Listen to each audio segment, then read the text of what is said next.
Hello, I'm Kurt with Digital Tutors, and I'll be your instructor as we walk through a series of lessons focusing on animation and video editing in Photoshop CS6. We'll begin this course by learning about some of the basic features of the video portion of the timeline panel, where we'll learn how to import video clips and do some basic editing. From there, we'll spend the next several lessons focusing on other visual editing techniques, such as using adjustment layers, smart filters, keyframes, layer masks, and animating with layer styles.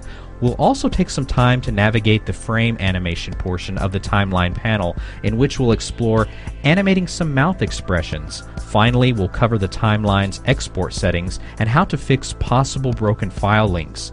By utilizing the features that the Photoshop timeline has to offer, you'll be able to add a lot of fun and creativity into your own video or animation projects. So with that, we'll begin in our next lesson. In this lesson, we'll learn about some basic features of the video timeline panel in Photoshop. So let's go ahead and get started. Alright, so over the duration of this course, we're going to be learning about some pretty cool features that are available to us in the timeline panel.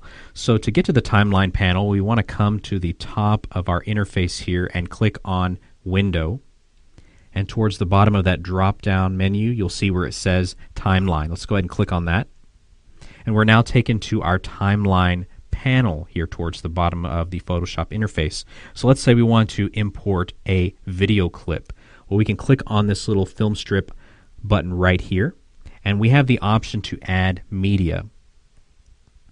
Okay, and so let's go ahead and open this turtle clip that we have. So Photoshop will now import that clip, and here in our timeline we now have a new video group titled Video Group 1.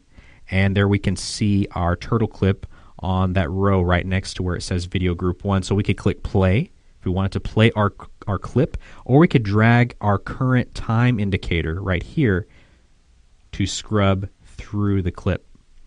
Now if we navigate over here to our Layers panel to the screen right, we can see that that same video group has been added as a group. We can click that disclosure area, that disclosure arrow right there to open or close that group. And we can also see our turtle clip has been added within that group as a layer. Let's go ahead and add an additional video clip. So again, clicking on that film strip button, add media, and we'll grab that beach clip that we have. And you'll notice in our layers panel that we have a new layer now titled beach, and it's been added on top of our turtle layer. Now if we look back down here at our timeline panel, we can't really see that video clip. It's a little ways off of the screen here, or out of sight off to the side here of our timeline panel. So what we can do is we can come down here to this little slider, and we can either zoom in or out. So we can now see both clips here in our timeline. Now it's important to note the stacking order in which these layers are over here in our Layers panel, the order in which those video clips are stacked. If we were to drag our beach layer below our turtle layer, you'll notice how the order has been changed here in our timeline panel. That is because the layer that's on the very bottom will basically be the first clip here in our timeline. So take mind of the order in which you stack your layers, as it will directly affect the order in which they are sequenced here in the timeline. Let's go ahead and drag that beach clip back above our turtle one. Okay, so all of your video clips do not have to be in the same video group. We can actually have multiple video groups, or we can just drag a clip outside of a group, like so, just dragging that here in our Layers panel above our Video Group 1, and we can now see that we have a new row here containing our beach clip. And so we can actually click on it and drag it. And let's say we want to have some overlapping video, and you'll notice how it snaps very easily to that current time indicator. So pretty neat how it does that. In fact, we can actually hold down Shift as we drag the current time indicator, and it'll snap again to that edge right there of that clip. So again, if we want to have some overlapping video, we could actually come over to our Layers panel and adjust, say, the opacity of this current of this video clip right here. Now, it's important to note that if our current time indicator isn't somewhere over the top of that beach clip that we want to adjust the opacity of, let's say we drag it off, we don't have the option to do that over there in our layers panel. So we want to make sure of that. So having dragged that back over that clip, we can come over here and maybe take the opacity down. And so if we scrub through or even click play, we can kind of see the overlaying video on top of our turtle video playing there. Let's go ahead and take our opacity back up to 100%. I'm actually going to drag that beach layer back into our video group 1. So in addition to stacking the order of our layers and rearranging our clips here in our timeline, we can also edit our clips by trimming them either from the beginning or the end or even somewhere in the middle. So if we come over here to our turtle clip, we can just drag our cursor on either end here, our pointer, and you'll see how it changes. And so if we want to trim, say, the beginning of it, we can click and start to drag, and we can see how we have this little preview window. And so we can basically take it to a point where we want to trim it. So maybe right about there as he's just about ready to emerge from the water. And then we could even come over here to the end of that same clip and adjust the end of it as well. So maybe right as he's coming up out of the water, we could trim it right there. And we can see how that basically changes the overall duration of that clip. So now we could click play, and we basically removed any unwanted information. Now you'll notice how that's kind of an abrupt cut between those two clips. Well, one thing that we can do is add some transitional effects. So let's go ahead and zoom in a little bit here on our timeline. Again, just dragging the slider here towards the bottom. And you'll notice how we have this little button right here. It looks like a divided square. Let's go ahead and click on this. And we basically have some different transitional effects that we can employ. We have fade, crossfade, and then fade with black, white, or color. So let's go ahead and try crossfade. We'll click on that, and you'll notice how we have the duration right here for each one of these transitions. And so we can actually click on that and adjust how long we want it to basically take effect. So now we can click and just drag that crossfade over here in between these two clips. And just dragging our current time indicator back, we'll click play. And we can see that crossfade take effect. Now if we want to again adjust the length of that transition, we can click directly on it right here.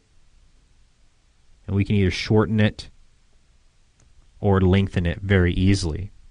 So maybe we want to add another transition effect right here towards the beginning where our turtle is in the water here. We can come back and maybe we want to fade in with some black. We could add that right there. And so again, pretty cool stuff in just using effects to kind of weave different video clips together. Let's go ahead and kind of zoom out again on our timeline here. And you may have noticed these little bitty gray brackets on each end of our timeline here. And so these basically reflect our workspace, okay? So we could actually drag these in. And if we were to click play again, it's going to start from where we dragged that first bracket here, and our current time indicator will end at that bracket there. So if you're basically wanting to play or preview a specific area of your project, you can easily do that just by dragging these little gray markers. So I'm going to go ahead and drag these back to where they were. Now you may have noticed that we've got these little bitty markers right here, or these little bitty arrows on the ends of each one of our video clips. We could actually click on that and we could say adjust the speed of the clip. Right now it shows us the duration. It's running at about 29 seconds. But if we click right here, we could take the speed all the way up to 400%. So if we come back kind of towards the beginning of that beach clip and click play, we can just see how everything's just happening a lot faster. So if we wanted to basically take that back, we could just take it back to 100%. And now if we go ahead and click play again, when it comes to that clip, it's back to normal. So pretty cool. Let's go ahead and zoom in on our timeline again. And if we click on that arrow again, we also have the option to adjust any audio that may be included on the clip. So just clicking on that little note button right there, we can adjust the volume or the fading in or fading out, or if we just want to mute the audio altogether, we can easily do that. So pretty cool stuff. Now, I mentioned editing these clips just a moment ago where we can kind of drag at the beginning or the end. But let's say we want to split a clip in a particular area where we have our current time indicator, okay? So let's say we want to split this beach clip right about here. Well, first we want to make sure we're actually clicked on our clip, and you'll notice how it kind of highlights around the edges of it right there. Okay, so we can then click on this little scissor button right here, and it basically splits it in half and makes a copy of the name of that particular clip, so we can see it right here as well as in our video group 1 in our layers panel. So we could then drag this in either direction. Let's say we want to drop something else in between, or we could again drag it outside of that video group 1 onto its own row. So really cool stuff. So these are just some of the different features that you may want to get acquainted with when you're first diving into the timeline panel. In our next lesson, we're going to talk about incorporating adjustment layers and smart filters in with some video. So stick around and we'll see you in the next lesson. In this lesson, we'll learn how to edit video clips using adjustment layers and smart filters in the video timeline panel. So let's go ahead and get started. Okay, so now that we've had the opportunity to become better acquainted with the timeline panel here in Photoshop, we can begin to explore adding additional visual edits. So you'll notice we have a group titled Video Group 1, and within this group we have a couple of clips, one of a city street and the other video clip of a waving flag. Let's go ahead and explore adding an adjustment layer to our waving flag clip. So we can either click on the layer in the layers panel or the clip itself. They both highlight each other when you do that. And so now we can come over here in our layers panel, and at the bottom you'll notice there's this button that looks like a divided circle. If we click on that, we'll get a drop-down menu that gives us some different adjustment layers that we can add to our video clip. And let's go ahead and try levels. Okay, now we're taken to our levels dialog box where we can basically come in here and kind of play around with some of these different sliders, maybe adjusting the whites of those clouds, maybe kind of adjusting some of those midtones. If we jump back to our layers panel, we can see that that adjustment layer has been added above our waving flag video clip layer. And you'll also notice there's this little arrow pointing downwards. That basically means that this adjustment layer has been clipped to our waving flag layer, meaning those changes, those edits that we made with our levels will only affect our waving flag video clip. So now we could click play and we can see that that adjustment layer affects the entire clip. Now, what if we want to add an adjustment layer to an area that is very specific? We don't want to affect the entire scene, okay? Well, let's go ahead and explore that on our city street clip. So we're going to go ahead and drag our current time indicator over there to our city street clip. And again, we'll go ahead and let's this time add curves as an adjustment layer. And we'll just go ahead just kind of darken up the whole scene there. All right. So let's say we only want that curve adjustment layer to really affect the sky area of our scene.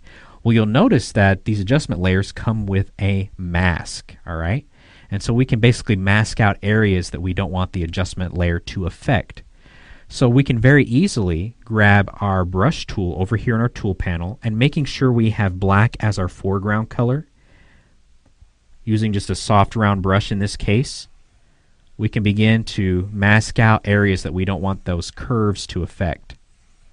And so you can see that reflected in the thumbnail of the mask, of the layer mask for our adjustment layer. Now, if you wanted to get very precise with this, you could make a very fine knit selection around the entire skyline there of those buildings to get a nice perfect mask. But in this case, a soft round brush illustrates the point nicely. We can actually turn off the visibility just to kind of see what areas are still affected, and we can go ahead and play that clip, and you can see that it affects the entire clip. So that's just a nice added level of control. And what's great about an adjustment layer is that you can continually adjust it just by double clicking on the icon for that adjustment layer. You can come back in and make any kind of tweaks that you want on either one of those adjustment layers. Let's now talk about smart filters. We'll go ahead and jump back to our waving flag. Again, just clicking on the video clip there, highlighting it, also highlighting its respective layer. So what we could do is we could come up to filter here at the top of our interface, and we could try, say, this oil paint filter. And this, of course, takes us to the dialog box for this oil paint filter and some of the settings that we could play around with. Let's just go ahead and click OK for the time being. And there we can see the oil paint has been applied, but there is a problem. If we scrub backwards or forwards, you'll notice that that filter has only affected that particular layer in which our current, or that particular frame that our current timeline indicator was on. And so you don't want to go frame by frame adding the same filter over and over. You'd be there all night. So let's go ahead and take a step back and approach it from a smart filter aspect. So just again making sure we're on our waving flag layer. Go ahead and bring our current time indicator over. This time we'll come back up to filter at the top of our Photoshop interface, and you'll notice where it says convert for smart filters. Okay, and so we're going to be given a dialog box that says, hey, we need to convert this waving flag layer into a smart object. And we're going to talk in a little bit more detail in the next lesson about what smart objects are, but basically it allows us to manipulate these pixels continuously without there being any loss in quality, the pixels that basically make up either an object or, in this case, a video. Okay, so what we want to do now is look over here at our layers panel, and you'll notice that the icon in the bottom corner of the thumbnail for that layer has changed, basically indicating that this is now a smart object. So what we can do now is come back up to filter, and we'll go ahead and try oil paint again. And again, we could come over here and really play around with the overall settings of this oil paint. Let's go ahead and click OK. And we can see that oil paint has very much been applied to our waving flag scene. And if we scrub through or even play, we can see that that filter has been applied to the entire scene. Now, you may be asking yourself, can I apply a smart filter to a specific area, much like we did with an adjustment layer? Of course you can. What if you just want to apply it to this flag by itself? You can, but the obstacle you have to overcome is that that flag is moving. So on every frame, it looks a little different. So how could we get around this? We could, on every single frame, on that layer mask, mask out everything around that flag. That would take a long time. It would be very tedious. There is a less tedious approach that you could take. Still, it's tedious, but again, less tedious. So let's go ahead and take a step back.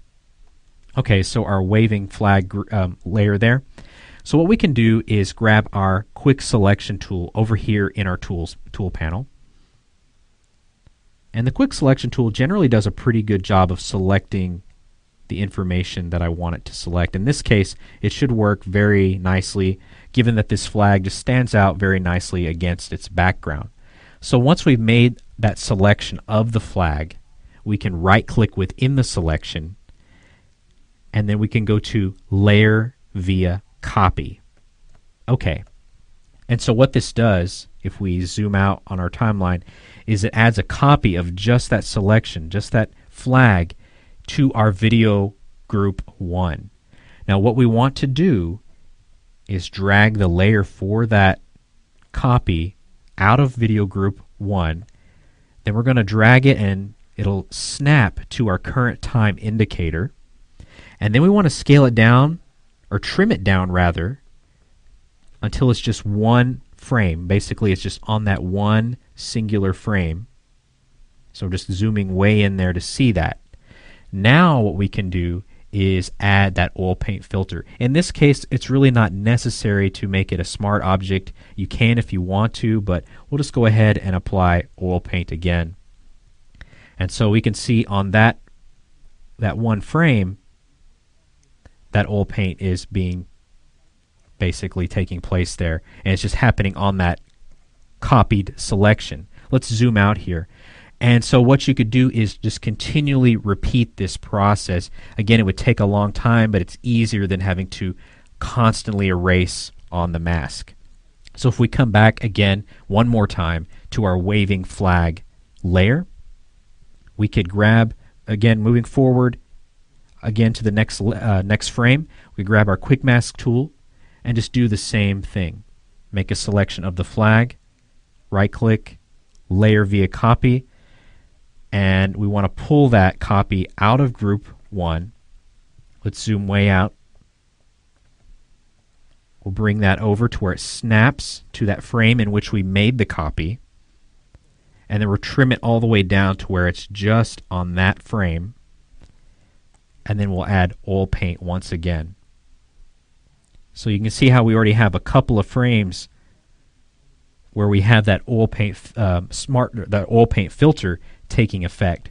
So it's a tedious process, but it would be less tedious again if you had to mask out everything around the sky on every single frame of a smart filter. So these are just a few ways that you can use adjustment layers and smart filters in conjunction with your video clips in the video timeline. So in the next lesson, we're going to learn about animating with keyframes in the video timeline, and we're going to actually again convert an object to a smart object, or an image in this case that we're going to be using into a smart object. So stick around and we'll see you in the next lesson.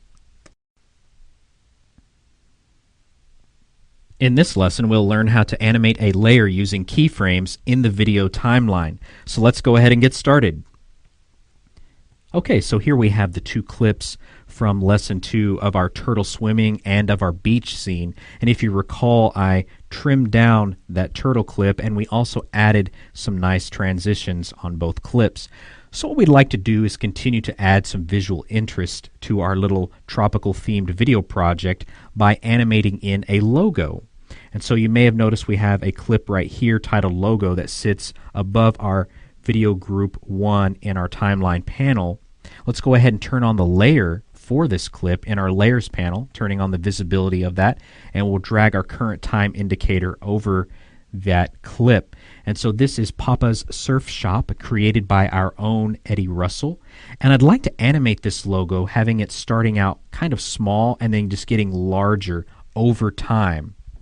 Okay, so before we can do that, we need to convert the layer containing this logo into a smart object.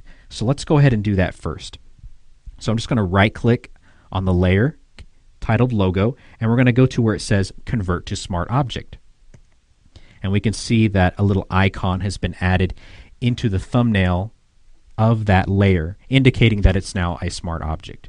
So in the previous lesson, I mentioned how a smart object can allow us to basically free transform something continually without there being any loss in pixel quality. So in the case of this logo, we can shrink it down or size it up by free transforming it multiple times without there being any really bad pixelation or any loss of pixel quality. So with that said, let's now come down here to our timeline, and we're going to click on this little disclosure area right here on our strip containing our logo clip.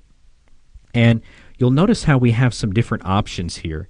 One for transform, opacity, style, and each one of these has a little stopwatch button next to them. So we're just going to be focusing on transform, since we're going to basically be free transforming this logo, shrinking it down and sizing it up over time. So what we'd like to do first is I'm just going to drag my current time indicator to an area where I'd like my logo to basically complete its animation. All right, so probably right about there will be fine for the time being. I'm now going to hit Control T on my keyboard, and we can see now that we're in free transform mode. I'm going to hold down Shift so I can preserve the overall proportions of the logo, and we'll just start to scale it down. So when the animation ends, I want it to probably be about this size, okay? So not as large as we initially had it. So I'm just kind of adjusting and positioning it to my liking. We'll go ahead and click on this check mark up here in our control panel and commit to that change. Okay, so now we're going to come back over here and we're going to click on this little stopwatch for transform. Again, we're transforming the overall size and position of this logo, and you'll notice how it drops a little keyframe right there where my current time indicator is. Okay, let's now drag our current time indicator back in time, and we're going to go ahead and free transform our logo again. We'll size it down, we'll move it over and commit to that, and another keyframe has been dropped. So what these keyframes do is that they basically remember the size and position of our logo at this point in time. Okay, so we can scrub between these two keyframes to kind of see that effect, that animation taking place. We can also hit play or hit the space bar on our keyboard to kind of see how that looks. That's looking pretty cool. We can also hit this little arrow right here, either one of these little side arrows, to snap our current time indicator to each keyframe, going backwards or forwards. And of course, if we want to adjust the overall timing in which this logo basically animates, we can move these keyframes. Basically, if we want it to happen a little bit slower, I may want to take this keyframe just out a little bit further. We'll go ahead and hit play again to kind of see how that's looking. That may be a little bit too slow, so we could always bring it down some. Okay, and so now, again, the beauty of having this layer enabled as a smart object is we can come back in and free transform this logo as many times as we want. We feel like it starts off a little too small now. We could free transform it again, and we could just kind of tweak it a little bit. So really cool stuff. Okay, so let's go ahead and start from the beginning of our animation and our beginning of our project, and we're just clicking play, and we just kind of can see how it's going to basically work with that animated logo. And so right now, that logo kind of just appears very abruptly. So let's go ahead and add a nice little transition to kind of ease it in a little bit. So I'm going to come back here to this little button in our timeline that looks like a divided square. We'll click on that, and maybe we want to have it fade in a little bit. So just dragging that fade transition. Let's see what that looks like. And if we feel like the transition's too long, we can just click on it and shorten it. Very cool. Now you may notice that the logo just abruptly disappears.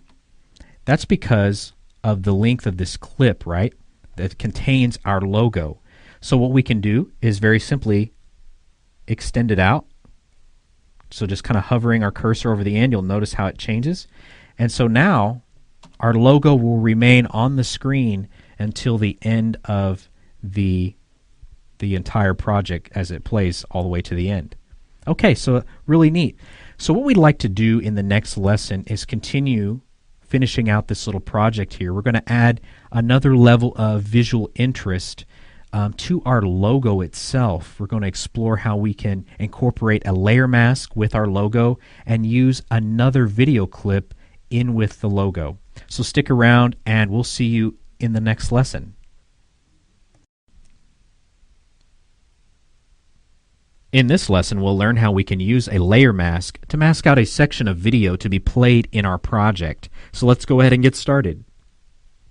Alright, so in the previous lesson, we learned how to animate our Papa's Surf Shop logo just by using a couple of keyframes and a transition fade. So we'd like to go ahead and finish out our tropical themed video by fading everything to black, and then as we're fading to black, we'd like to use the silhouette of the logo itself to show another video. In this case, we're going to use a time-lapse video of the sun setting over the ocean. So feel free to follow along as we take a few steps to achieve that visually. So the first thing I'd like to do is come over here in our timeline panel and click on our little film strip button, and we're going to go to Add Media, and we're going to grab our time-lapse video. Okay, so I don't want our logo and our time-lapse clip to be in a group together. I'm actually going to click on the logo layer and drag that outside of that group. Okay, and we can actually scrub through this time-lapse video just to see how it looks. This is a video that our own Kyle Green shot over a period of time in Hawaii. Okay, so the next thing I want to do is go ahead and turn off the visibility just temporarily of our time-lapse video. And on our logo layer, I'm going to go ahead and right-click on the thumbnail for that layer, and I'm going to go to where it says Select Pixels. And now we can see that we've selected all of the pixels that make up that logo on our logo layer. Okay, great. Now let's go ahead and jump back up to our time-lapse layer.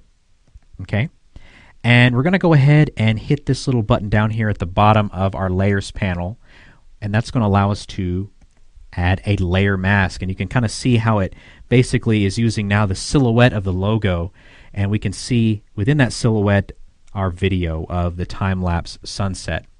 Okay, so the next thing we want to do is go ahead and we're going to create a new layer, and we're just going to go ahead and hit that little button right there at the bottom of our layers panel. And on this layer, I'm just going to go ahead and fill it with black using our paint bucket tool over here in our tools panel. Okay, excellent. And what I'd like to do is actually drag this layer to another area that is not within video group 1. So we may actually want to drag it below. Okay? We'll go ahead and kind of scoot it over right there. So this is going to basically be the black that we fade out to. Okay? Okay, so the next thing I want to do now is start to basically reorganize some of these different clips in our timeline so we can start to really edit together this overall fading out to black using that silhouette. So let's go ahead and kind of move our current time indicator back in time here. And I'd like to grab our time-lapse video and maybe drag it to right about there. Okay. And if we start to scrub through, we can kind of see that transition take effect. Now it's very abrupt, that transition with the logo. So we may want to add some sort of fade on the logo clip itself. So coming over here to our button containing some of our different transitions, we want to maybe grab this fade with black. We'll place that there. And that's going to work nicely with our fade down here that we're about to add to our beach clip. So we're going to add a fade to black there. And so as we've added a fade to black to both our logo and our beach clip, we can see them both start to work nicely with that black filled layer. Very cool. Now that time-lapse video is still kind of hitting abruptly. We can kind of see that abrupt change. So let's go ahead and add some sort of fade on the time-lapse video itself. So we'll just go ahead and add this fade right here. And so that feels just a lot more natural. Now we may want to come on some of these different transitions that we've incorporated and kind of adjust the length of them.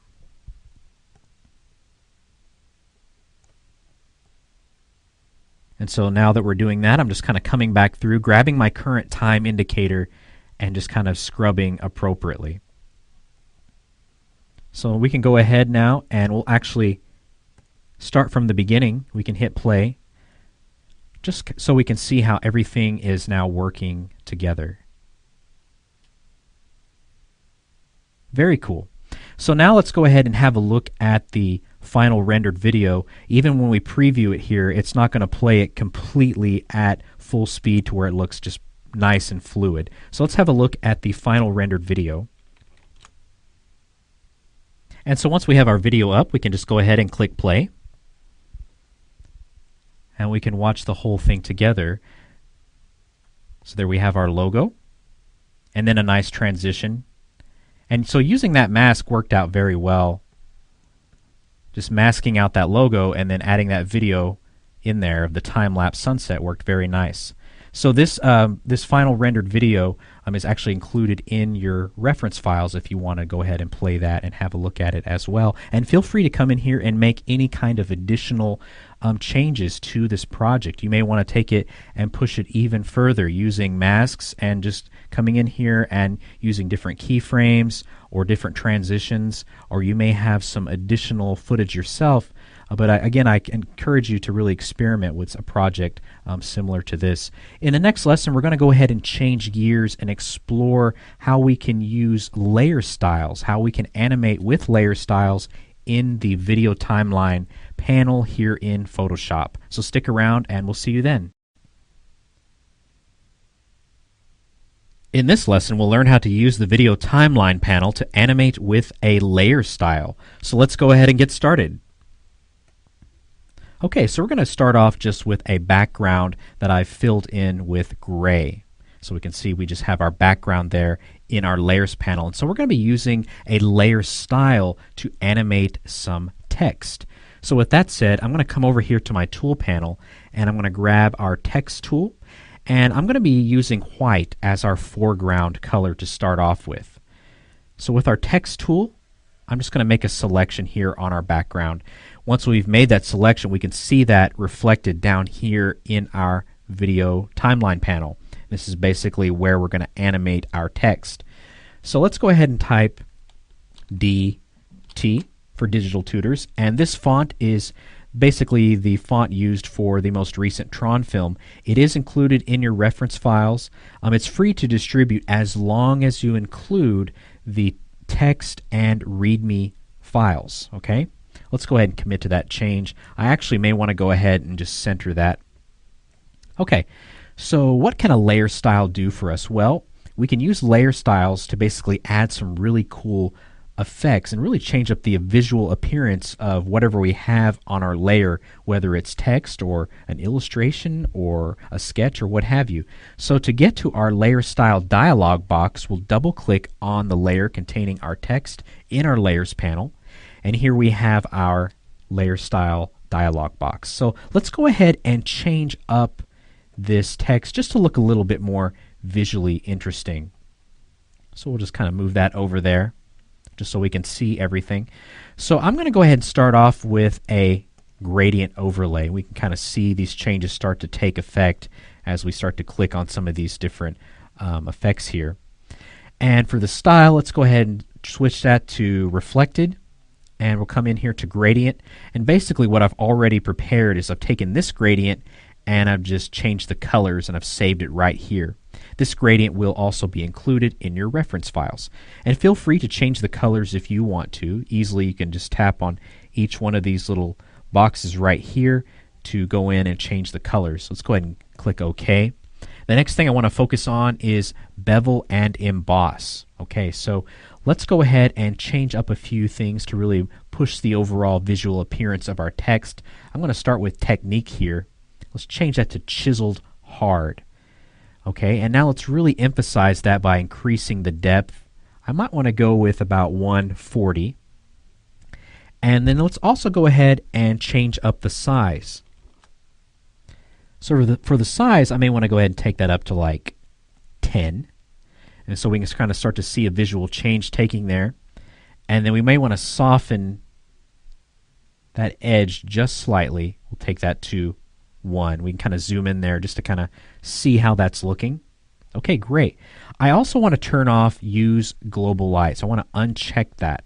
And that's going to allow us a little bit of freedom when we start to animate the light source in the video timeline panel. Okay, so we're going to basically uncheck that so we can have a little bit of freedom in moving that light source around when we animate with it. Now let's go ahead and focus on the drop shadow setting. Okay, And so for our drop shadow setting, we may want to go ahead and adjust the distance. So just kind of taking it up a ways there. That feels about right. Already we've kind of established a little bit of depth and dimension to our text there. And we may want to go ahead and adjust the size as well. So I'll go ahead and take the size up maybe to around the same, maybe 25. Go ahead and put a 5 there. Okay, excellent. Now I also want to go ahead and uncheck Use Global Light as well. So my goal here is to keep the lighting consistent with Bevel and Emboss and Drop Shadow. We're basically going to move the light around. You're going to kind of see the shadow change. So we want to see the direction of the light be consistent with the direction in which the shadow is cast. Okay, so let's go ahead and commit to this change. Okay, excellent. So if we look over here in our Layers panel, we can now see all of these different effects that we've basically added, changing the overall visual look of our text.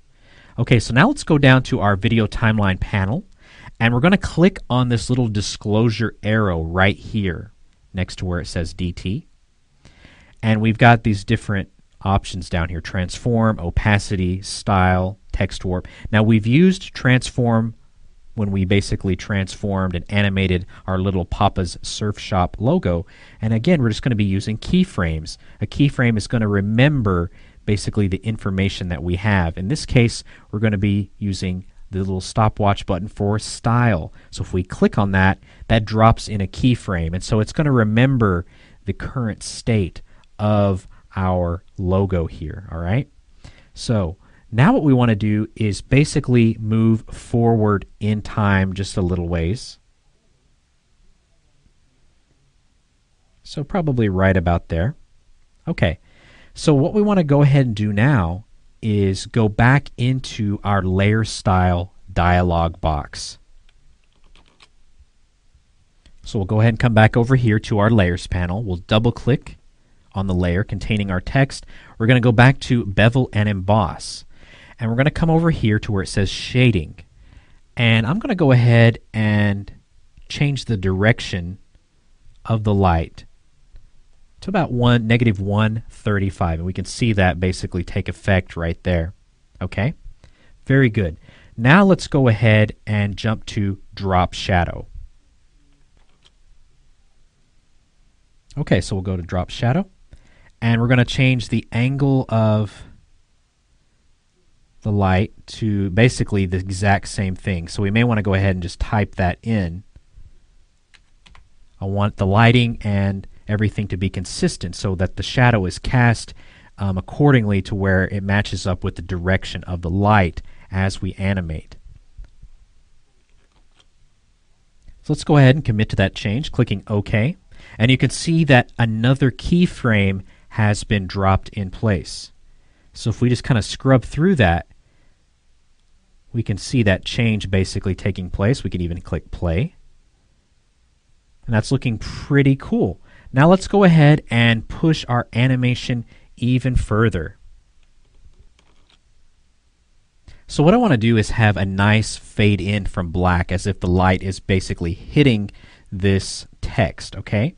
So what we're going to go ahead and do first is make sure we're on our first keyframe here. I'm going to come over here to our Layers panel, and I'm going to click on this little visibility icon for effects, and that's basically going to hide everything below. Okay, so now we see our original text just as white. Okay, great. So now I'm going to come right here to this little box. It looks like it's divided, and we're going to grab our Fade with Black transition. We're going to drop that right onto our text, and I'm going to probably want to shrink that down, or trim that down rather, just a little ways. And we want our text to basically, we want this entire scene, let's go ahead and actually zoom out here. We want our entire scene to look like the light is basically revealing the text and changing the direction of the shadow being cast, okay? So what we need to do is also fade in the background as well.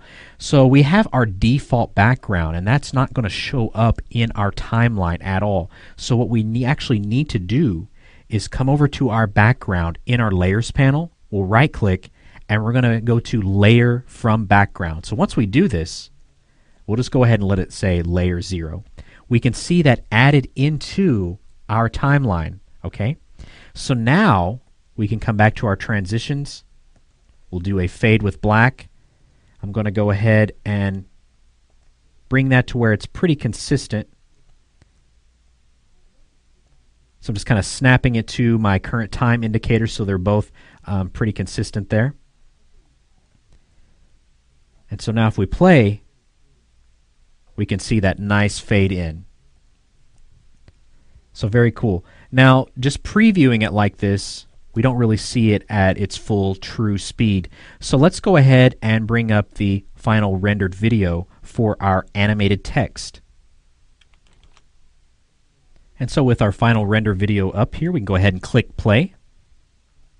And there we can see how it looks, just looking a lot more smooth. And so this video will actually also be included in your reference files as well. So this is just a really cool way to basically play around and animate with some layer styles. Just go in there and really kind of tweak all the settings and just see and experiment how you can get them to move around just using some keyframes here in the video timeline. Now I do want to point out that it's a lot easier to animate with one layer style, going in and basically adding different effects. You can sometimes run into a few complications if you try to mix two different layer styles, just two completely different sets of effects. So to really illustrate this, we could actually come forward in time just a little ways there, dragging our current time indicator. We could come over here to where it says FX and grab just kind of one of these pre-made layer styles. We could grab this one right here. You'll notice how it drops another keyframe, okay? And so if we wanted to jump back to the previous keyframe, just hitting that little arrow there, we could click play. We can see a nice transition happening, but in the frame just right before, on the frame just right before that keyframe, we have this awkward jump. And so sometimes you'll run into that depending on how you combine different layer styles. So just kind of be leery of that. Sometimes it's hard to get around issues like that. So in this case, I probably wouldn't mix this layer style with what we have already. But it's looking pretty cool. I'm liking how it's looking. We may go ahead and just delete that layer style. So just hitting delete on our keyboard. Okay, excellent. So in the next lesson, we're going to go ahead and change gears once again. And we're going to talk about animating frame by frame using the frame animation panel here in Photoshop. So stick around and we'll see you in the next lesson.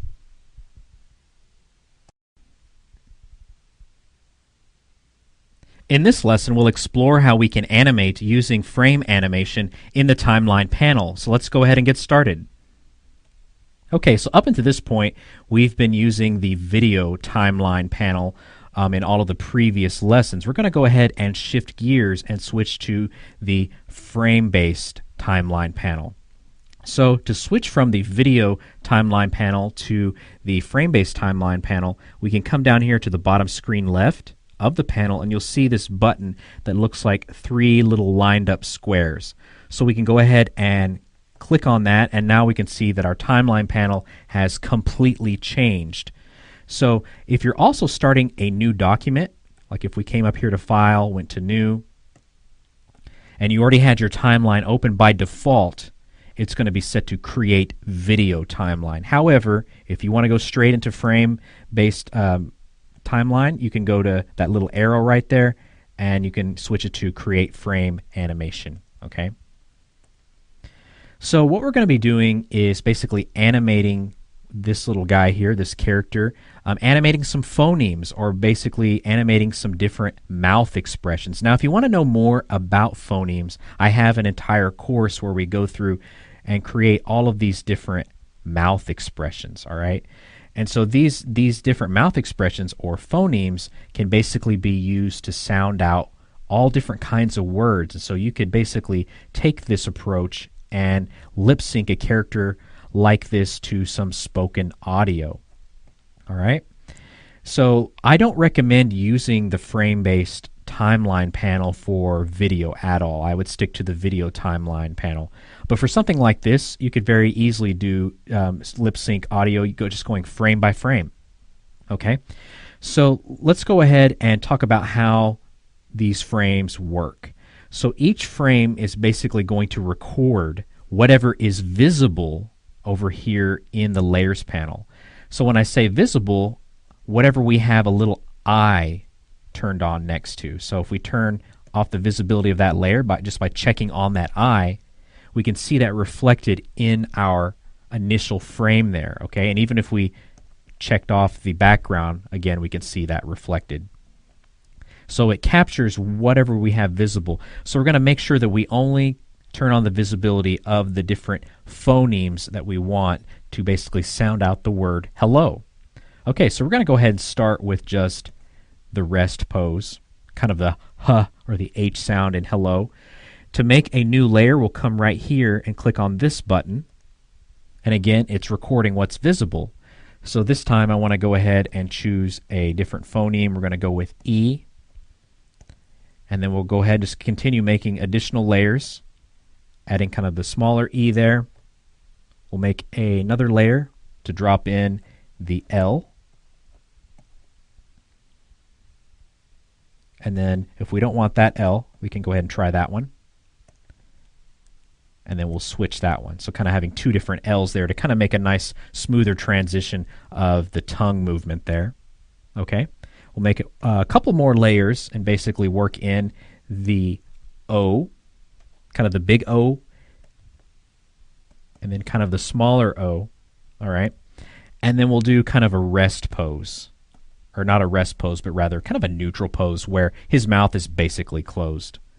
Okay, so each one of these frames are basically being held for 5 seconds, and we know this because it says 5 seconds beneath each frame. So 5 seconds is a really long time. In fact, if we tried to hit play, we can see how long it holds on each frame.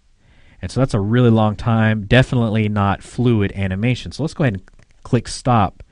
And so what we want to do is change the duration of how long each frame is held by clicking this little disclosure arrow right here. And it's probably off screen. However, you're going to be given a drop down menu, and it'll start with no delay, 0.1 seconds, 0.2, 0.5, and then 1, 2, 5, 10 seconds. And then there's other if you want to get very specific, okay? So what I'm going to do is set this to 0.1.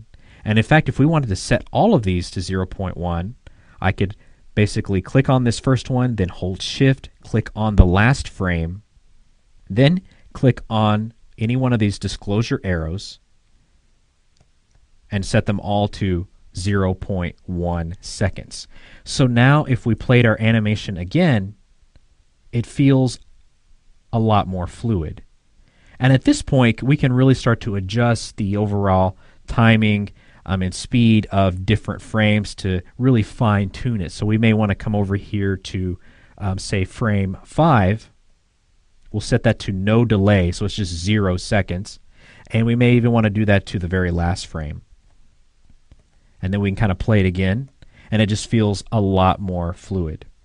Now you can do a thing called tweening. However, I don't recommend it with something like this where it's a stationary object. And so what tweening does is it basically fills in information.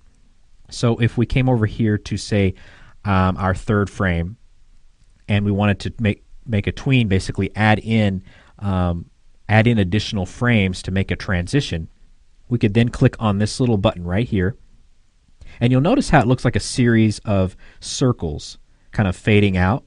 It's probably more suited for something like a bouncing ball, which is probably why that button looks like that. So we'll click on that, and it gives you the option for how many frames you want to have added in. So we'll just go ahead and go with the 5 that it's offering there. And we can see all of those tweened frames. Here's the problem though. They're all kind of faded out and the transition just doesn't look very nice. In fact, if we hit play, we kind of see that weird flickering. And so it's just not very appealing at all. So if we want to delete these frames, I can just click on that first one and then that last tween frame, holding down shift, and then we can click on this little trash can button, and it'll ask us, of course, if we want to delete the frames. Yes, and they're gone. So you may want to use tweening for something more like if you had one object like a ball moving to another area of your canvas. It's better. Tweening is really more appropriate for moving objects, whereas in this case our character is very stationary, and even though his mouth is technically moving, it just doesn't work very well. So again, I would really recommend frame-by-frame animation for something kind of like this, or if you're using just some different still images, whether they're photographs or just something that you've put together using different layers. Feel free to try this out. It's pretty simple, and you might get the look that you're aiming for visually. But if you're going to be using video, you may want to jump back to the video timeline. And so we can easily get back to it just by clicking on this button right here, and that takes us back into our video timeline. So pretty cool stuff. We have some nice variety there, some different avenues to take in the timeline itself, and we've kind of started to see that over the past several lessons. So in the next lesson, we're going to spend a little bit of time talking about rendering. I know that in a couple of lessons already I've shown just kind of the final rendered video, just so we could see it playing a little bit more fluidly rather than just watching a preview. So that's what we're going to talk about in the next lesson. So we'll see you then. In this lesson, we'll cover how we can export video from the timeline panel. So let's go ahead and get started. Okay, so here we have our DT text that we animated using a layer style in lesson 6. Now at the end of that lesson, I actually showed the rendered video just so we could see it just a little bit more fluidly. When we actually preview it here in the timeline, we sometimes won't see it as fluidly as it will be when it's rendered out. So to render out a video, we can come down here to the bottom screen left, and you'll see this little arrow right here, this little button. If we click on that, we're given our render video dialog box, and we just have some different settings in here that we're going to cover. Up here we can choose the location. In this case, we can I'm just have it set to where it'll export to the desktop. And then down here we can basically adjust the overall document size, the quality, the format. Usually H.264 is a sure bet for great quality, and it's guaranteed to be compatible with both Mac and PC. And this for preset, by default it's set to high quality, but there's just a whole bunch of different presets that you can choose from in here, whether you want to save it to YouTube or Vimeo. And some of those options are probably off your screen right now, but if you're in the render video dialog box, they're towards the bottom. So again, you can really choose the quality based off of where your video is basically going to be played. If it's going to be on your Apple TV or an Android tablet or phone, or if it's again going to go to YouTube or Vimeo, you can choose one of those different settings. So they've really included as many as they can there to choose from. Now, I don't recommend really messing with the document size. That basically reflects your work area that you already have for whatever video you might be working on. So if you come in here and make any changes to this, it may completely distort your video. You can also choose the frame rate. So right now it's set to 29.97 frames per second. That's basically for like TV. TV is usually 29.97. However, you could come in here and you could change it to say 24, which is more for film. So again, you have that option there. And then we also have field order, which by default it's set to progressive. And then you also have upper first and lower first. And so this would be more it's a little bit more old school. Upper first is where it's basically reading every other row of pixels from the top down, and then vice versa for lower first, whereas progressive, it's basically reading everything. So if you recall, maybe when you were a kid with some of the older TVs and you would pause the TV if you're watching like a VCR tape, and you get those weird little glitches, kind of weird little glitches on the screen, that's because of it's either going by upper first or lower first, as far as the pixels being basically displayed or read. And then we also have some options here. You could to color manage. Down here in range, you can basically have it set to where it exports your entire work area. So again, that's basically from this bracket to this bracket. So if we were to adjust those brackets, bring them in, it's going to only render what's in between those two little gray brackets for your project area. Or you can set it to start from a specific frame and end at a specific frame, or just click all the frames, okay?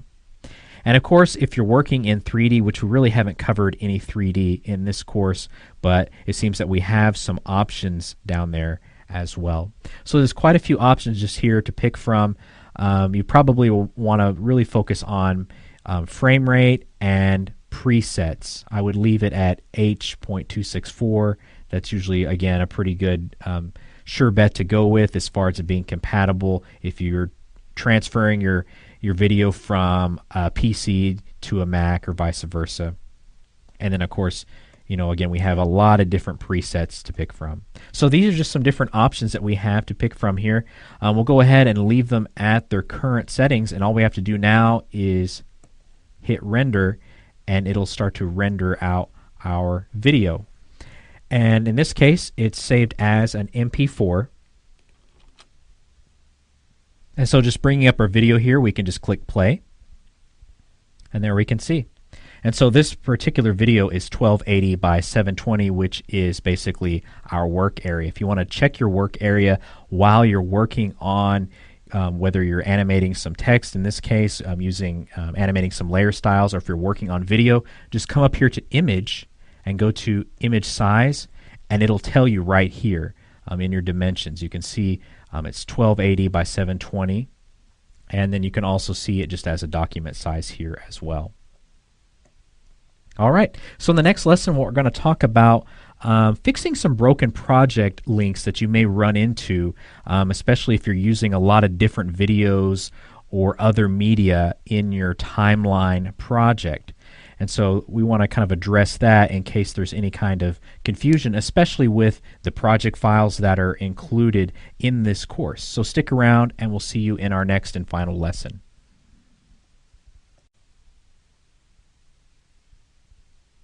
In this lesson, we'll learn about fixing broken project file links. So let's go ahead and get started. Okay, let's say you're working in the timeline here and you're using a lot of different videos, photos, or other types of media that are all located in different folders, perhaps on your hard drive or even on a network. You could run into some problems if those folders get moved around or the actual files that you're using get moved around. And so let's look at an example. We're going to go ahead and go to File, Open, and we're going to go ahead and open 05_end. And that's basically where we created our tropical themed video project earlier in this course. And so what Photoshop is giving us now is a dialog box basically saying it can't locate 3 of the videos used in that project, okay? And it says right there, cannot locate missing media. So if we just go ahead and click OK, we're still taken back to our project, but if you look in our layers panel, those 3 videos that we use, they all have that little exclamation point kind of icon located in the thumbnail of each one of those layers. So if we come down here to our video timeline panel and we scrub through, we can see that the video of our turtle is just a still image, the video of our beach, again, still image, and even that time-lapsed sunset video. And so what happens if we tried to render this out, we would get something that looks like this. And so again, it just looks terrible. It's remembering some parts of the final project, like the logo moving, but everything else is completely lost. And so we don't want that. So we can go ahead and just close this out. We're going to click No for sure. We don't want to save any of those changes. So if we come back up to File, we're going to go to Open again, and let's try and reopen that file one more time. So we're back here in our dialog box again where it's saying it can't find those videos. We have the option to choose the new folder where those videos are perhaps located. So if you spent some time looking through your hard drive and you figured out, oh, this is where I put all of these different videos I was using, you can go here to choose. And in this case, I placed those 3 videos just in a new folder. And so we can just click on any one of these, and since all 3 of these videos that are missing in this case are all in the same folder, it's going to recognize that. So we can go ahead and click Open, and you see how we get a check mark for all of these. Now if your videos are again in all these different folders, you may get check marks only for some of them. So if we click OK, we can see that those exclamation points are now gone in our Layers panel for those different videos.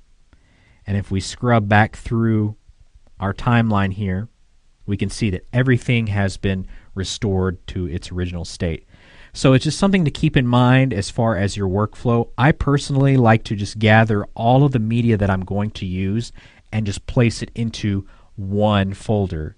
So in the case of our project files, everything should be located in just a referenced folder.